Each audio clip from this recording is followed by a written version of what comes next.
torcida do Botafogo ontem no estádio Newton Santos ficou bastante irritada, principalmente depois do 3-0 do Flamengo ali, vaiou bastante, enfim, chamou de time sem vergonha. O Pedro, por exemplo, a bola que ele sai para o Luiz Araújo, em alguns momentos ele poderia ter finalizado, tentado um chute cruzado em cima do zagueiro.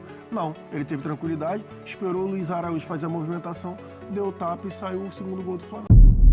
Fala pessoal, sejam muito bem-vindos e agora vamos continuar repercutindo tudo sobre esse Flamengo 3, Botafogo 0. A imprensa elogiou demais, falou sobre as polêmicas, sobre a atuação do Flamengo, né? Sobre como o Mengão conseguiu controlar o jogo mesmo sendo fora de casa, no gramado sintético, que nunca é fácil jogar no sintético.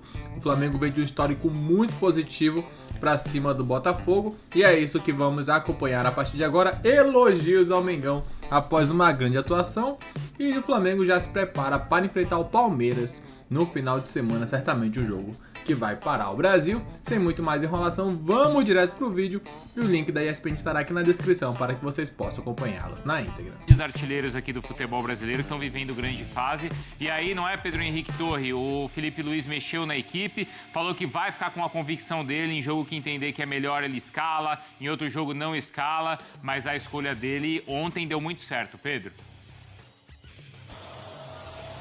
Pois é, Bruno, tudo bem? Mais uma vez um abraço para todos aí. Felipe Luiz, é muito difícil sair daquela questão de que analisa jogo a jogo para decidir a escalação do Flamengo. Não vai ter 1-11 fechado com o Felipe Luiz, é outro tipo de pensamento, então ele vai de acordo com... Ele disse, o campo fala, mas o campo fala não só pela atuação do próprio jogador, mas também pela escalação ou pela posição, a maneira que joga, o modelo de jogo do adversário. É por isso que o campo fala tanto com o Felipe Luiz. Uma boa vitória ontem, 3-0, enfim, conseguiu vencer sem grandes problemas o Botafogo no estádio Newton Santos. É difícil, né, chegar lá e vencer, ainda mais com uma margem folgada como foi ontem, mas o Flamengo conseguiu esse papel. Tiveram alguns momentos assim no Campeonato Brasileiro que o Flamengo esteve muito mais à frente, mais tranquilo e tudo mais, mas agora perdeu essa dianteira e corre atrás do Palmeiras, então tem muito esse sentimento dentro do universo rubro-negro. E se aproveitou também de uma certa instabilidade que vive o Botafogo com o David Ancelotti, porque de fato a torcida do Botafogo ontem no estádio Newton Santos ficou bastante irritada, principalmente depois do 3-0 do Flamengo ali, vaiou bastante, enfim, chamou de time sem vergonha, um descontentamento enorme. Afinal, o Botafogo, atual campeão brasileiro e também da Libertadores, o título parece só um milagre daqueles milagrosos mesmo para acontecer, né? Então, enfim, fica muito difícil. Ontem a gente esteve lá no Newton Santos, em Engenhão, conversamos com vários personagens da partida de ontem. Temos aí David Ancelotti, Felipe Luiz, Jorginho, Léo Pereira, enfim, vamos acompanhar um pouco o que disseram esses grandes personagens desse clássico ontem no Newton Santos. Acho que temos falta de constância na maneira de competir durante todo o jogo. Como o jogo pede, como você mesmo falou, uma final, mas como foi hoje, outra final. E não foi tão fácil assim quanto o resultado demonstra, mas foi uma vitória merecida, onde a gente criou e concretizou as jogadas que a gente criou. Então, mérito à equipe e uma vitória muito importante.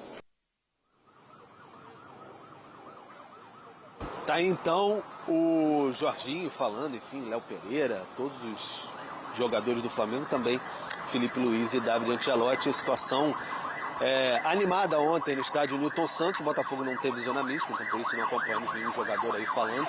Mas de fato, Bruno, o Flamengo chega em boas condições para esse jogo de domingo, esse confronto direto com o Palmeiras, porque venceu bem. Agora o Botafogo, falava aqui, estava até dando uma olhada direitinho, são 18 pontos, né, para o Palmeiras. Então ficou muito complicado pensar em liderança, em qualquer coisa nesse sentido, mas o próprio G4 fica ameaçado, está a 6 pontos do Mirassol, Bruno. Tem que tentar mirar no Mirassol, de fato, né? Porque acho que liderança já não é mais a conversa aí pro Botafogo. Números do Pedro contra, então, o Botafogo. Bom, ele fez um gol, uma assistência. Duelos vencidos foram 6, hein? 4 faltas sofridas, bela nota no Bola de Prata, quase 7,9. Ô, Breiler, foi isso que fez o Flamengo assim voltar a vencer bem um jogo? Foi a presença do Pedro? Porque a gente cobrava ou a gente tinha expectativa em ver como o Flamengo ia aproveitar a data FIFA com todos os jogadores ali para reencontrar o melhor futebol. Reencontrou ou é a presença do Pedro que fez o Flamengo vencer bem? Não só, Bruno. Para mim, o Pedro é um jogador tecnicamente que agrega muito pela capacidade de fazer parede, as movimentações que ele gera ali na frente. É um centroavante que tem técnica, mas o Flamengo de ontem, depois que tem dificuldade no começo do jogo, se ajusta muito pela associação dos atacantes. E aí vai muito além do Pedro. O Flamengo não foi só bola no Pedro, espero que ele vai fazer, embora ele tenha tido a participação decisiva com gol, com assistência, mas houve ali a bola passando de pé em pé, de Arrascaeta, o Luiz Araújo muito ativo pelo lado direito, o Cebolinha, quando entra no segundo tempo, vai muito bem até se machucar. Se machucou de novo, hein? O eterno drama do Cebolinha. Mas o Flamengo ontem, em relação aos últimos jogos, evoluiu muito nessa associação ofensiva. O Pedro está nesse conjunto, mas eu não atribuo só a chegada dele, porque o Flamengo a gente já viu numa fase melhor com o Filipe Luís ser muito associativo, mesmo quando jogava o Plata por ali. Quando o Filipe tentou outras formações, a proposta de jogo sempre funcionou mesmo quando o Pedro não estava em campo. Então seria injusto da minha parte falar, não, o Filipe Luís estava dando murro em ponta de faca sem o Pedro. E eu sei que existe aqui no futebol brasileiro, até pela carência atual da posição, um apelo muito grande quando um 9 aparece, um 9 goleador diferente, que o cara... Não, esse cara é imprescindível no time, tem de jogar todas. Não necessariamente. Dependendo do adversário, pode fazer sentido trocar. Olha o Fernando Diniz com o Verratti no Vasco. Dependendo do adversário, o Verratti vai ser útil e tem jogo que não vai precisar tanto assim, principalmente quando jogar fora de casa. E para esse jogo, eu vejo que o Filipe Luís acertou com o Pedro, observando também a característica da defesa do Botafogo. Com o Marçal ali, o Botafogo perdeu em estatura e perdeu um zagueiro de força física para disputar com o Pedro. E aí ele levou vantagem quando jogava de costas e conseguiu servir os companheiros. Mas foi só pro jogo de ontem ou não dá para ter o Flamengo sem o Pedro, Jailson? Eu entendo o ponto do Breiler, mas tecnicamente o Pedro e o Verratti... Não, claro. Não tem discussão, né? Não tem. Porque o Pedro, tecnicamente, né, com a bola no chão, entrega muito mais do que o Verratti. Mas é que no Flamengo, já isso tem opções, como o Plata, por exemplo, que tornam o ataque mais móvel. Claro. Então, eu entendi, inclusive a sonora do Filipe Luís, né, depois das convicções e tal, eu entendo quando ele fala isso. Eu só não entendo quando ele demora para trocar quando a convicção dele não dá certo. Entendi. Às vezes ele demora para reagir, é isso? Tá. Esse é o único ponto para mim. Eu concordo com ele. Tem jogo que é melhor para um cara de velocidade, um cara de mais mobilidade, que é o caso do Plata, que pode fazer aquela função também, e o Bruno Henrique também. Só que o Bruno Henrique hoje, tecnicamente, para mim, está numa fase inferior aos outros dois. Eu entendo essa parte perfeitamente, até porque o Filipe Luís que é o treinador, né? A gente está aqui conversando sobre. E só que, quando ele demora um pouco a mais, por exemplo, tem a ausência, o Flamengo fica naquele arame liso, tocando de um lado para o outro, e falta algum 9, e aí eu acho que ele teria que agir mais rápido. Que aí foi o jogo contra o Cruzeiro que a gente falou sobre isso. Acho que foi. Que faltava um 9, o time entrou sem 0-0, entrou sem centroavante, várias vezes o Plata ali rodeando, faltava um centroavante, enfim, algumas outras ocasiões. Ontem, como o Breiler falou, era um jogo realmente de imposição física, até porque o Marçal bate na cintura do Pedro, e o Pedro muito bem na hora de organizar o jogo. Eu acho que o jogo de ontem, sim, pro Flamengo, que sofreu no início, com o encaixe que o Santi Rodrigues conseguiu ali fazer pelo lado esquerdo, o Santi Rodrigues puxando para dentro e o Cuiabano com o corredor aberto, a parte, para mim, o ponto principal foi cada um na sua função. Luiz Araújo, canhoto lá, aberto pelo lado direito, que era uma situação que o time já estava acostumado. A dinâmica dos outros jogadores, eu nem digo os jogadores com a bola, a dinâmica dos outros caras. Por exemplo, o Carrascal, ele quando estava jogando aberto pelo lado direito, ele é destro, então ele já tinha outra dinâmica quando ele cortava para dentro, já não tinha o pé bom. Então acho que todo mundo ali, cada um na sua função, Everton Araújo protegendo a frente da zaga, liberando um pouco mais o Jorginho para segundo volante. Ontem o Alexandro às vezes fazendo ultrapassagem pelo lado esquerdo, o Lino lá pelo lado esquerdo também aberto, não foi brilhante, mas enfim, estava lá aberto pelo lado esquerdo fazendo a dele. E o Pedro ora fazendo a função de centroavante mesmo, pisando na área, e como a gente viu no segundo gol, às vezes dando um passo para trás para fazer a organização com a Arrascaeta. Mas essa dinâmica é fruto do trabalho nesses dias sem jogo? Você acha que é? Eu acredito que sim, tem um pouco mais de tranquilidade. O Felipe aproveitou bem. O Flamengo continua criando oportunidades, só que perdia muito a posse da bola às vezes. Essa dinâmica de ter a posse de bola mais do que o adversário, isso é algo que a gente já vê constantemente no time do Flamengo. Só que ali que a gente cobrava era ter um pouco mais de discernimento na hora de justamente finalizar as jogadas. Ontem eu acho que aconteceu isso. O Pedro, por exemplo, a bola que ele serve para o Luiz Araújo, em alguns momentos ele poderia ter finalizado, tentado um chute cruzado em cima do zagueiro. Não, ele teve tranquilidade, esperou o Luiz Araújo fazer a movimentação, deu o tapa e saiu o segundo gol do Flamengo. Pedro Henrique Torre, apesar da vitória, teve muita reclamação de arbitragem. Qual que foi a principal reclamação? É a questão daquele pênalti que a gente viu, questão de faltas invertidas, de critérios. Qual que é a bronca rubro-negra? Bruno, o Flamengo, este novo Flamengo, parece que entendeu que tem que participar desse jogo de pressão do Campeonato Brasileiro do Futebol Nacional, que existe desde sempre, e isso faz parte da competição, achemos certo ou não. Então o Flamengo agora tem buscado se posicionar constantemente. Ontem foi avisado até pra gente, logo na zona, o Boto vai vir aí fazer um pronunciamento.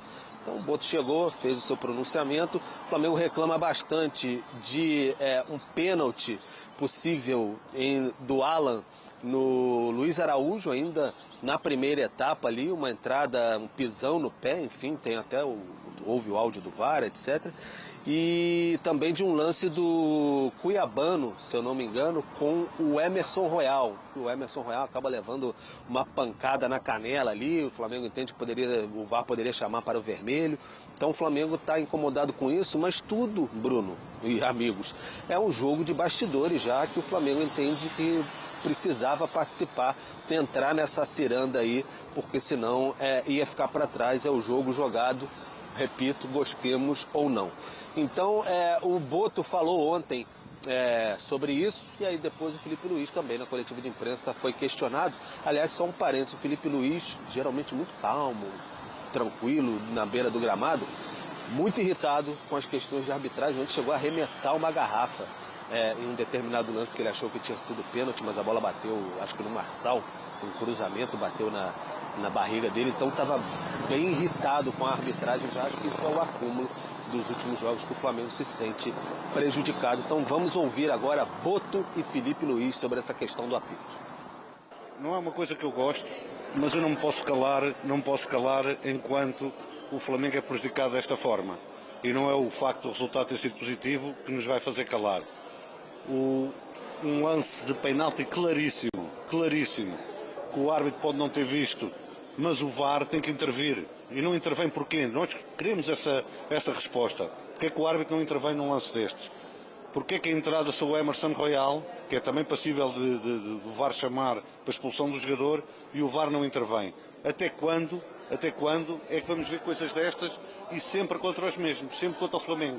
E enquanto isso acontecer, eu não me vou calar e vou vir aqui falar de coisas que eu não gosto, que é a arbitragem, mas vou ter que vir, porque alguém tem que falar sobre isto. Em todos os jogos está acontecendo, isso é muito mais difícil, que os jogadores mantenham o foco nos 90 minutos, sendo que não só os lances capitais. O que está me preocupando são as 10, 12 faltas erradas durante o jogo. Isso que me preocupa, e manter meus jogadores no jogo, esse para mim é o maior desafio. Tá, então, Felipe Luiz falando sobre faltas, etc. Mas, eu repito, como teve no lance de um possível pênalti, ontem que acabou constatado que foi na barriga, na cintura do Marçal, a bola cruzada na área, ele chegou a tirar uma garrafa longe assim, e revoltado mesmo. O Felipe Luiz, que até dentro de campo, quando era jogador, era um cara bem tranquilo. Mas é toda essa movimentação aí, e o Flamengo tentando se manifestar, até porque, por exemplo, o Boto e o Departamento de Futebol começa a ser cobrado por se manifestar também. Tudo se intensificou depois daquele São Paulo e Palmeiras no Morumbi. Bruno Vicari. Essa treta toda, a gente vai continuar falando sobre isso, tá, Pedro? Continua aí, mas antes eu quero ouvir o Carlos Eugênio Simon, como ele interpretou, o nosso comentarista de arbitragem, esse lance, pelo menos essa questão envolvendo o pênalti que não teria sido marcado contra o Flamengo. Vamos lá, Simon.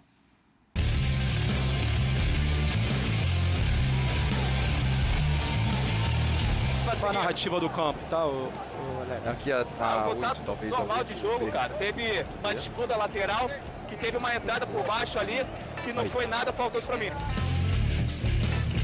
Nessa disputa de bola, dentro da área, o árbitro está muito bem posicionado. E a jogada seguiu. Na minha opinião, não houve a penalidade máxima. Está certa a decisão do árbitro e o VAR... Aqui eu parei. É isso aí, pessoal. Muito obrigado a todos que chegaram até aqui. Não houve a penalidade máxima. O VAR não tem que se meter, não foi nada. É isso aí, o Flamengo não foi prejudicado. O cara é especialista de arbitragem, desculpa. Eu posso não ter a experiência que outros têm, né? Talvez ser mais jovem, mas em qualquer lugar do mundo, isso aqui é falta. Ó, olha isso. Como o cara vai dizer que isso aqui não é pênalti? Agora, no outro frame, nesse. Esse é o frame. É isso. Obrigado a todos, chegaram até aqui. Valeu.